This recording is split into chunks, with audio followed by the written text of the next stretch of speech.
Bob Grip, Fox 10 News. We have some breaking news for you. We understand Baldwin County Sheriff's deputies are on scene in Foley at a home that may be connected to those body parts that have been turned up in Magnolia Springs. Our Will Robinson-Smith is standing by with the latest. Will, what do you know?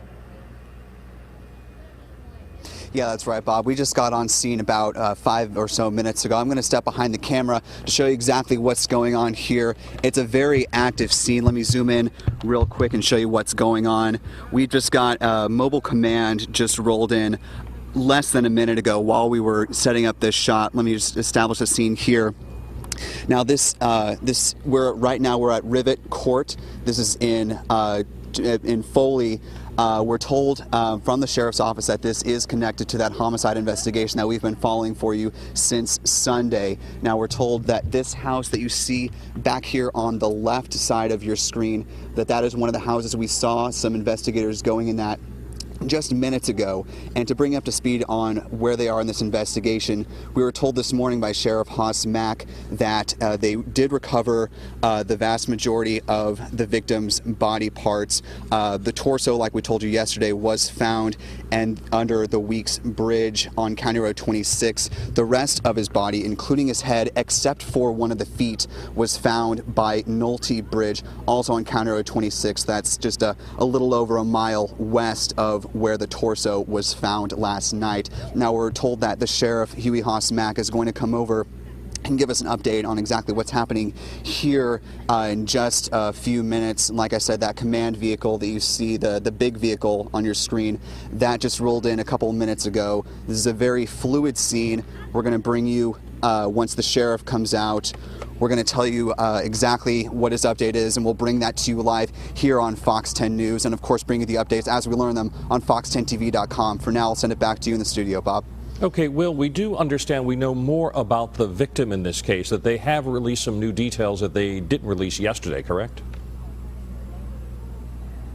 Yeah, that's right, Bob. We know from yesterday, and we know this morning, that it is a white male, about 150 pounds. We've gotten a description of him. Now, we still don't know identity quite yet, but we know he was in his 60-plus years of age. He had kind of wispy white hair. He was balding. He had a mole on his right temple, according to the sheriff, and that's about the extent of what we know. Oh, we know that he had a pacemaker and that he also had dentures. So one of the things that the sheriff's office says they are investigating is that pacemaker, since they have a serial number on them. That's a possible link to finding out his identity, which the sheriff's office says is really paramount in this investigation, finding out who he is, and he says that that's the next step in really pushing this investigation forward. Okay, I know it's very early in this investigation, as you mentioned, Will. Do we know if this home is possibly belonging to the victim, or is it possibly belonging to a suspect? Or what can you tell us about that?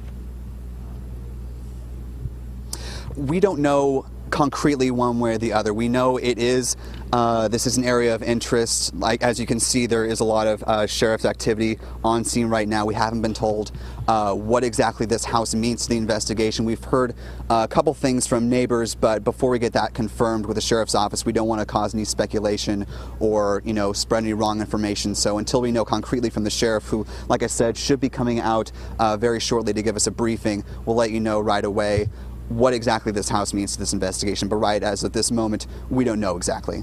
Okay, so once again, a dog retrieved apparently part of an arm, including a hand that had a ring on it, on Sunday, and brought it into a flower bed in a home on Magnolia Springs, correct? That was the first step in this?